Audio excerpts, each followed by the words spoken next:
Hey there, welcome to saas.unbound podcast. I'm your host, I'm Nadeina, head of growth at saas.group, serial acquirer buying wonderful SaaS businesses to take them to the next level. Here, I chat with inspiring founders and experts to get an inside scoop on how they made their business a success. And today with me is Hela, co-founder and CEO of Palm, empowering talents with a tool that gives them a vision of their career, mobility, and skills with relevant AI-powered recommendations. That's very exciting. I think, especially given like the landscape of recruiting in HR in the last couple of years. I mean, this is something you got something really good going on. So welcome to the show.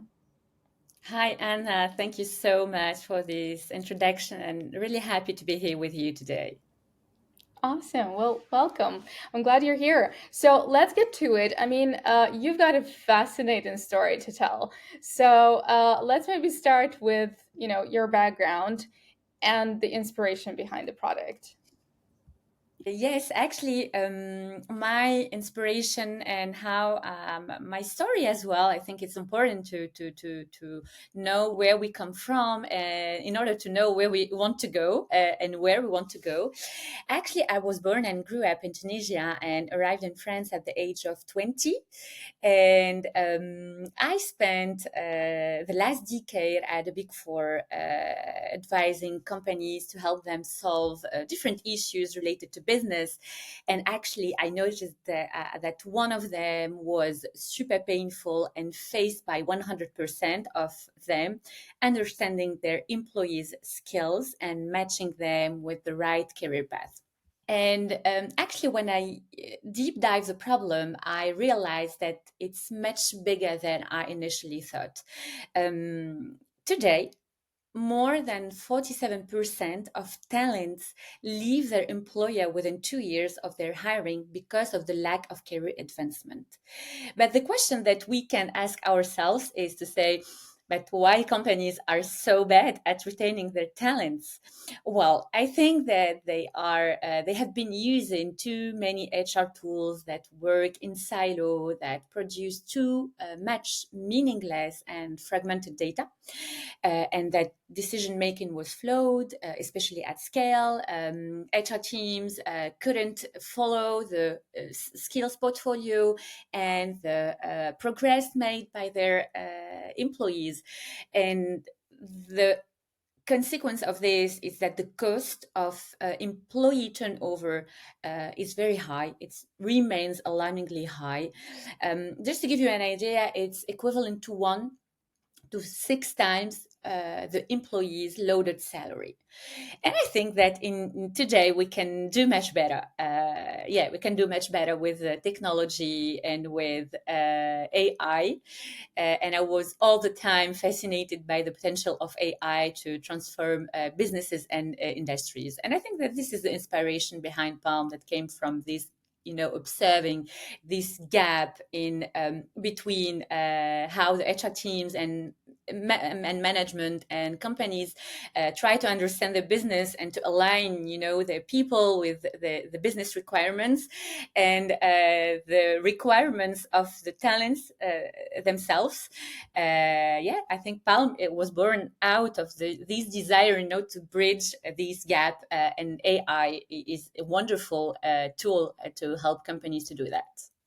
That's great. Okay, I want to dig deeper into the whole AI thing, but I think you're absolutely right. I mean, just again, just like you, observing the landscape of HR and like what's going on. I think people leave because yeah, they want a career advancement, they want bigger salaries.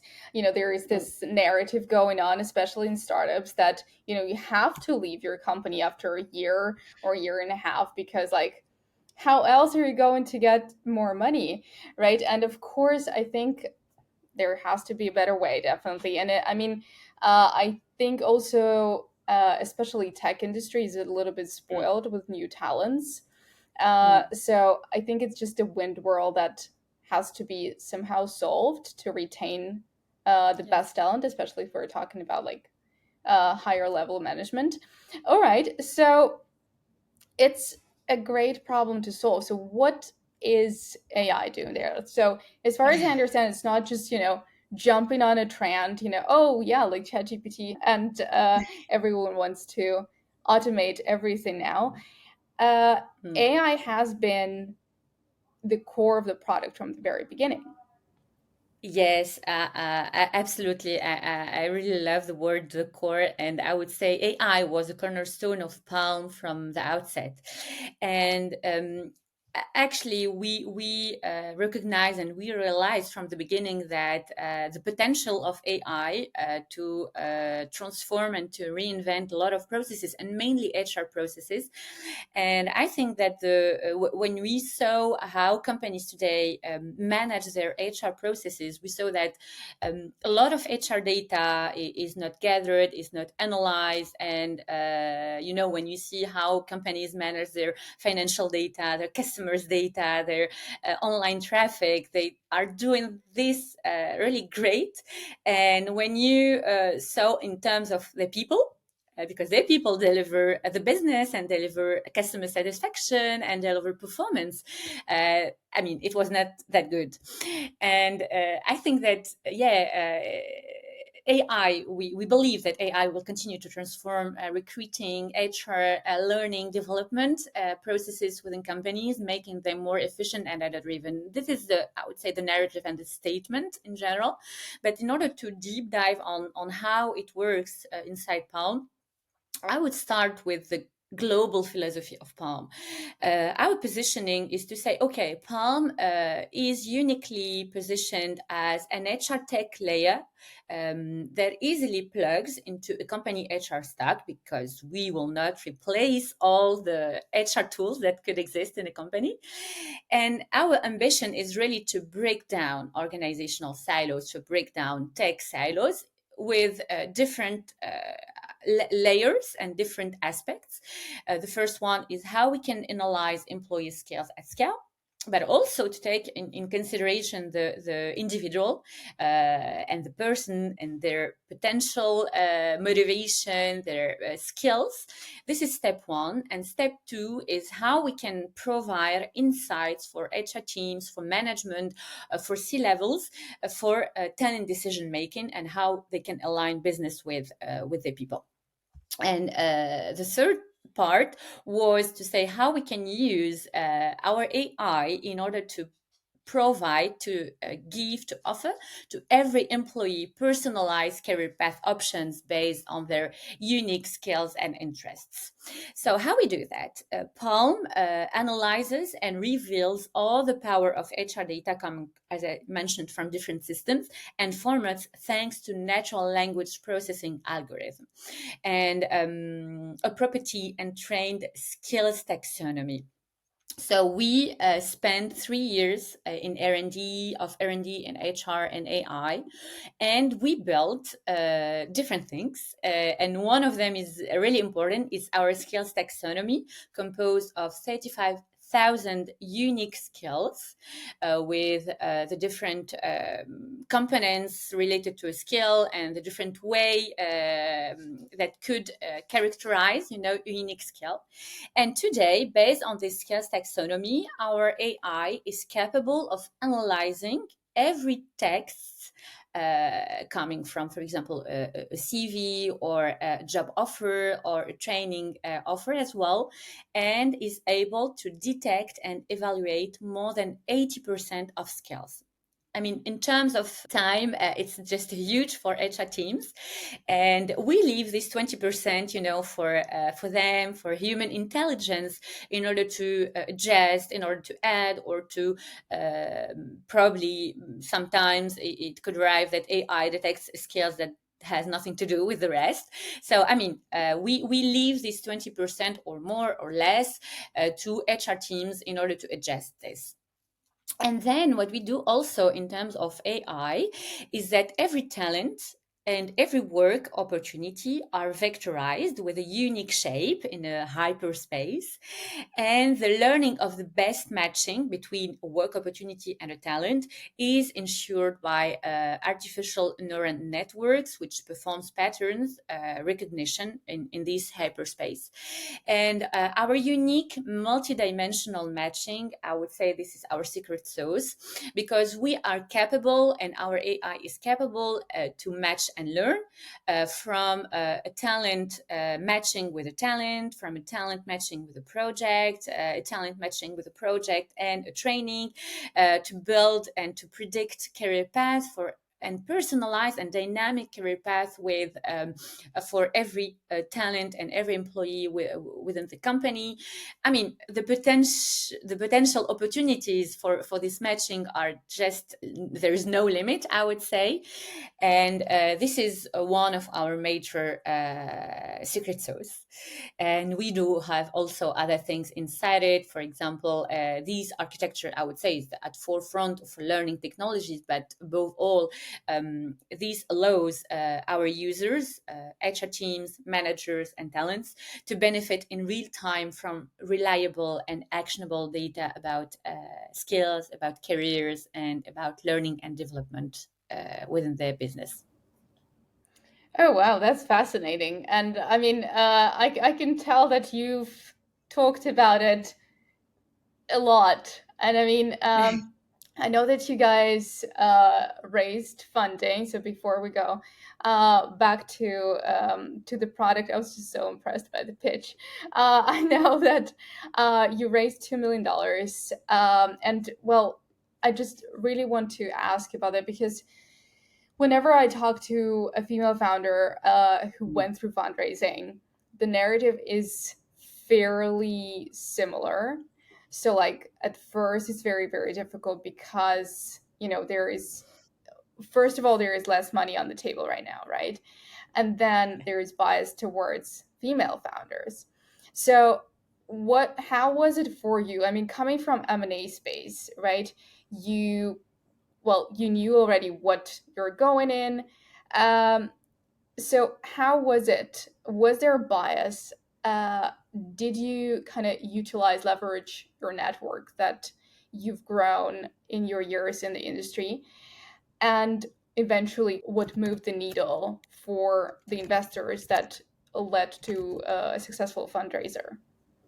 Yeah, this question is really very important to me. I mean, because one, as you mentioned it, as a female funder, I mean, statistics don't lie, and we raise less money, and in general, there is less money on the table in the current context. So I would say that fundraising, it's a very important, milestone in an entrepreneur journey.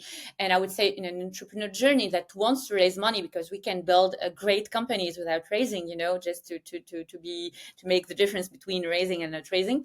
But I would say that I think that how I leverage my experience in consulting industry, in M&A, also post M&A experience as well. I think that I got skills and I developed skills, if we're talking about skills, in understanding the complex financial structure, but also how an investor thinks, and how what is expected from a company or a startup to show as metrics our ambition, as vision on the market, in order to have at least the first interest, and to how also build for them a long-term strategic value of business, and how they can also get return on and performance and return on investment on a short and long term. And I started, I think, with be getting around these fundraising people that helped me a lot in order to not be alone, because it's not an easy path. And I think that it's very, very, very important to have, people around you, your team for sure, but also having people that have a lot of experience on helping and coaching entrepreneurs, and mainly female, to raise money and to talk to investors and to maintain, the relationship during the duration of discussions. I think that it's very also important, to build from the beginning when you start your business, and this is something not only related to raising money, but business in general, to build relationships based on, trust, on respects with both potential investors, but also potential customers. Also, having these network and leveraging both existing contacts, not only to give you money, but also to highly recommend you to people that to investors, and how we can reach out to new connections very easily, and in a way that gives trust, for investors. um, I think that is the first step. If we can, leverage our network in order to get warm introduction, I think that this gives you more chance and more probability to get the first meeting, and I mean, to continue the discussion. This is very important as well. I think that the other aspects, which was very important, is really to emphasize on what is the innovative approach of Palms, how can AI give benefits and ROI to companies, to the business, and how to show also that it's not just another HR tool, because there are a lot of HR tools on the market, but how to show also on how it's a new paradigm shift in how companies approach talent management and skills development as well, to show also how our technology could scale to meet the needs of various industry and company sizes, because this shows the flexibility of the business model and how we can build a global and large company and large solution. I think one topic that is very, very, very important, mainly when you want to raise money, is to show and to highlight how the team's collective expertise is very valuable to develop the business in a global way. Because when you do in business, you sell the product, and the tech deliver the best tech for the best product in order to give the best, approach and service to final customers, and everything is really related. Because I do believe that investors don't just invest in ideas, they do invest in people, first in people. And I had the chance, I would say, to have in our team diverse skills and experiences, both in HR, in tech, and business development. And this was very pivotal in demonstrating how our ability to execute our vision and the potential to become a leader in our market. I think that this is one of the most important points. And I would say, lastly, I think that, and this is something that I learned, from my various discussions with different investors. I'm sure that, when you pitch investors, you need to be really very aware about the data and market analysis, underscoring the substantial market opportunities that we can capture as a solution. These really should include very detailed market size evaluation, very detailed, very, very detailed competitor analysis, and clear projections on the growth, trajectory. I mean, we cannot say I'm going to build a company that will get a revenue of X millions. You need to show how you are capable to build it, and in a very detailed way, because investors, I mean, they see, I think, all startups that are doing the same business as you, so they know, I think, your competitors more better than you. So you really need to show that you have this comprehensive approach of your business, of your market, of your competitors, and of your vision, in order to build the best strategy to convince an investor to invest on your business and not on the other businesses. Right, absolutely. I think you're 100% right. I mean, it is important to, to have the vision and to have the drive, and I think investors are looking for that, charisma and just, the desire to succeed. But a company cannot live off that charisma and desire. I mean, yeah, sure. We've heard those stories when, people who had just ridiculous ideas would get ridiculous amounts of money and then blow it off. But I think you're right. If you are in for the long haul, then you have to have that strategy and a plan, and just because ultimately, you will have to give the money back, right? There are strings attached, and people are not just, gifting you money. So, Yeah, absolutely. unfortunately. Yeah, yeah, absolutely. And I'm fully aligned with what you are saying, Anna, because I do believe that the relationship with an investor is not just asking for money. I think that we need to understand as an entrepreneur that we are selling part of our company, to an investor. So we are giving, we are selling. It's a sell approach, actually. You sell something, and the investor will pay for it. And once you understand this, okay, it's not just asking for money. I'm selling part of the company that I'm building, that I'm giving a lot of my time, energy, engagement, and to an investor. And the idea is to build really a trustful and a very strong relationship, because you have one new partner that could be very helpful. And I think that it's very important to understand this from the early beginning. Yeah, that's true. Okay, and since you have already mentioned that, it was really helpful to have like a support system during the fundraising. I know that you're super active in different communities for female founders and for female founders raising funds. So, how important was it for you to be in that community and to be especially in the female community, right? And kind of feel that you've all gone through kind of, well, Mm. similar stories, right? Similar journeys in your fundraising. And yeah, how does it help you now growing Palm? Yeah, as I mentioned before, I think that it's very important as an entrepreneur, and mainly when we are female funders, to be part of different communities, but also to have, the support of people that you can trust. If I can share my personal experience during my journey of entrepreneur, I've got, for example, a personal executive coach, Munya. She was really great helping me, going through this whole experience of founding, of raising, with investors.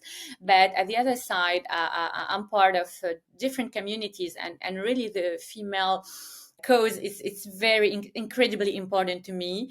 I'm part, for example, of Sista community, which is a very active French community of female entrepreneurs and female funders, and more recently of Mazar X Factory as well. And I mean, those kind of systems and communities really provide a lot of support for sharing experiences, sharing resources with others. But really it's crucial, in an environment that can sometimes be biased against female entrepreneurs, to share, uh, our challenges with other female entrepreneurs, to, for example, get their feedback, and give feedback when you are at another stage from others. This was very helpful. Also, when you share with other entrepreneurs, because sometimes when we saw on LinkedIn, there are a lot of shining news about entrepreneurs raising a lot of money, but actually it's not easy to raise money. I mean, we need to be honest also on that. It's not easy to raise money. It's a very important stage for an entrepreneur, and mainly for a female funder, to understand this. So when you have other people, that went through the hell before you, they can give you and support you, and tell you the real story and the truth about that. And this is very important to not be alone on it. And the other part is that being part of this network gives a lot of visibility, for sure, but it's not only a source of inspiration. I think it's also these practical advices that could help each other to expand and to understand the different market perspectives as well. Yeah, right. I mean, it's good when you're in business to have, different perspectives. It's good to, I mean, as a female, I understand how important it is sometimes to have, female energy around you, Mm, because, sometimes it's just a bit too much maybe to be in the room where, everyone else is a male mm, founder, with their alpha um, energy going on. So I think it's really, really important to just, yeah, find your community. So thanks for sharing your experience. I want to go back to the product a little bit, because you started talking about like the companies that you're serving, and it makes sense. I mean, if we're talking about um, mm, retaining talent, and moving them along within the company, we're probably talking yes. about bigger Mm, players. So you're in the mid market, as far as I remember, 500 to 10,000 employees, right? mm. So what made you choose mid market, and how did it shape your go to market strategy and the whole like customer acquisition strategy? Yeah, absolutely. We actually decided to focus and to serve and to target mid market companies starting from 500 or 200 employees to 10,000. And actually, because we started by identifying the specific needs, of this segment, but also we try to discuss with large corporates and the different segments, and we identified the urgent need for scalable AI driven HR solutions in this segment. And I would say that those companies, often in a phase of significant growth or transformation, they are facing challenges in competition in general on the market, but also they are facing challenges in managing, attracting, and developing their human capital. So they really need to get scalable and flexible solutions that can grow with them. Yet many existing HR solutions are either too basic or for their evolving needs, or, for example, too complex and costly, or designed for much larger enterprises. So, I mean, we recognize this, and we developed and launched a specific both offer, product that is tailored to these mid-market companies, with offering large scope of features that can help them both address their current needs, but also adapt to changing businesses needs. And what we built around this is we help them to optimize their skills mapping, and we give them a lot of templates, a lot of existing data, helping them to save a lot of time and a lot of money as well. For example, they can generate their own job description based on Palm. They can use our skills taxonomy if they didn't do the job before, and it's okay. We help them to build career path planning. We help them also with their talent management issue, and to give them, resource intensive processes. And our go to market strategy for this offer for sure involves a lot of adaptation in terms of educational marketing, because when we talk about with HR teams from the mid market, in general they use Excel files. And so we focus on both education, educating potential customers about the challenges of managing talent in mid-sizes companies, and how Palm and AI can address these issues. For example, it includes webinars, white paper, case studies, and a lot of meetings that we can do with them. It's also personalized sales approach. So we really design a customized sales approach with mid-market companies. It's we are more using a consultative approach, where the goal is to understand each prospect's unique challenges and to demonstrate how Palm can offer a customized solution, even though the solution is a SaaS, so it's not really customized, but I mean, we have this ability to offer to our prospects and HR teams a customized solution, to build also a partnership with other actors like HR consulting firms, like HR tech, also other SaaS business focusing on HR. I mean, and this is extending our reach and building our credibility. Is There's another aspect also of that, is the pricing model. We needed to understand before the mid-market companies needs and how they are varying budgets, and we offer a flexible pricing model, and this approach actually allows us to cater a wider range of companies within the mid-market segments. And I would say that the last point, and this is an important point, is really the customer satisfaction that we offer on the top of providing a SaaS solution. I mean, we provide to them also consulting as a service in order to help them reach their goals and being supported on this transformative approach. Okay, that makes sense. I think that's a really good approach, especially, as far as I understand, you're sales driven.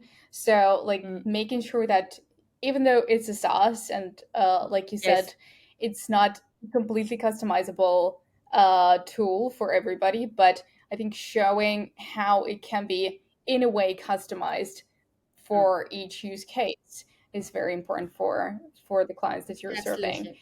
Mm. Great. So what about your own recruiting and HR strategy? I mean, being in the space, you have to know, what people you want at Palm, what people you don't want, because this is again something that we started to discuss a bit more on the podcast.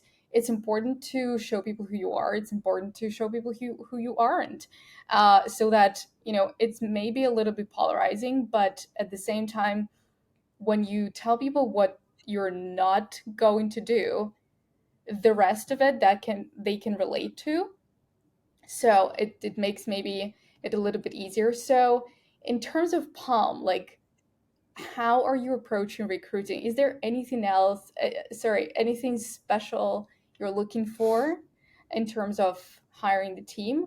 And yeah, Yes, how do you sure. do that? Well, it's a very, very good question, really, because as an HR startup solution, I mean, our recruitment strategy at Palm is, as I think other companies, is tailored to attract and retain the best talents.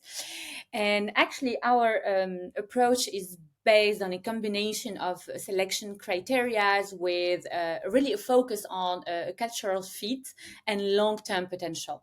Actually, our ambition is really to build a leader, and we need to have talented people in order to help us do this.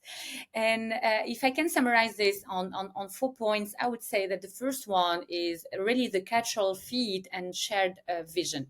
Because when you join a startup in an early stage like Palm, I mean, you come because you are aligned with the business, you are aligned with the founders and co-founders strategy and ambition, and also the impact that the company can have on the market. And we look for individuals who resonate with Palm's core values of innovation, collaboration, autonomy, responsibility, and customer centricities. And also with candidates that should have and should share our vision transforming the HR landscape through AI driven solution, and be motivated by the impact their work, their daily work, will have on organizations and individuals. I think that this is the first point and very important point. I would say that the second one, which is very important for Palm, is diversity and inclusion, because I do believe, and all the team believes, that we need to embrace diversity, because it's key in order to achieve innovative, dynamic work environment. And we strive to build a team that reflects diverse background, experiences, and perspectives. So our recruitment process is designed to be inclusive, actively seeking out for, people and talents that could ensure a wide range of viewpoints, of ideas, and stories to tell. This is the second point, and I think that the we focus also on the potential and the growth mindset of talents, because it's important that when you join a startup, to have these potential for growth, and also to not only being qualified for the current role, but also to have the potential to grow and evolve with the company. So we look for growth mindset candidates who are eager to learn, adapt, and take new challenges. Okay, yeah, that makes sense. I mean, absolutely. Especially when you're early stages, you want that alignment, because it's going to be a small team and you have to all Yes. work together and communicate pretty much every day. So, yeah, that makes complete sense. All right. So, a couple more questions, the usual ones on the podcast. The first one is, of course, what has been the biggest win and the biggest failure so far? I would say our biggest win is to has been successfully deploying Palm in major companies, and to help our customers to get a return on investment on implementing Palm. Today we have more than 60 companies after 2 years of launching Palm on the market. We have more than 60 companies that are trusting us, and this is really a very important achievement for our team. I would say that as for failure, we do have a lot of failures, and I think it's very important as a startup to have a lot of failures. But I would say that one of our major failure is, to it's related to the early stages of product development.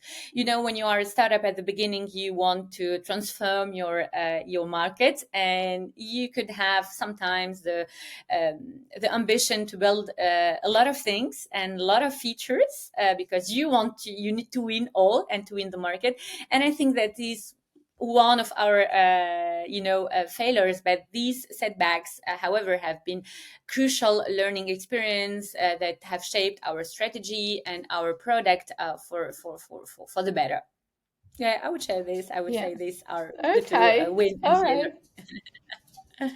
Great. I mean, I think it's very good to kind of like see that maybe focusing on everybody. And I mean, you're an HR tool, right? Everyone needs HR tools. Mm. Every company out there. So to really like make yourself focus and maybe say no to some companies is really difficult. So I Correct. think it's really important to like realize that this is not maybe the approach that we need to take. And yeah, like you said, maybe not a failure, a learning experience. So yeah, great. Okay, so the last question will be, about a hack, right? And since you've figured out that this is a problem worth solving, and this is something that can be done better. What is maybe Mm. your hack for the Mm. companies, for the other founders to retain talent and to, make sure that people stay and don't go chasing after, the Mm. next shiny thing? I would say that there is the hack. I'm not sure there is a hack, but it's just best practice. And when you ask, successful entrepreneurs, they tell you the same thing. I would say that building Palm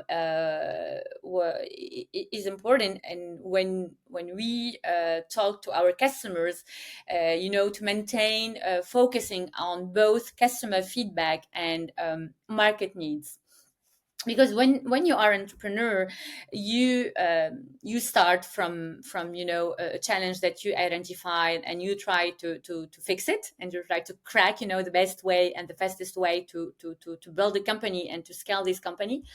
But I think that it's really, really, really important to focus on customer feedback and market needs, and because it's easy to get caught up in your vision, but real success comes from continuously adapting and improving your product, your sales strategy, your go to market based on actual user needs and experiences, but also on potential future customers. We talk to a lot of HR teams, and we discuss with them about their pains, their challenges, and even if they don't become customers at the end, we really try to understand how we can address challenges, and what is the best way to address those challenges.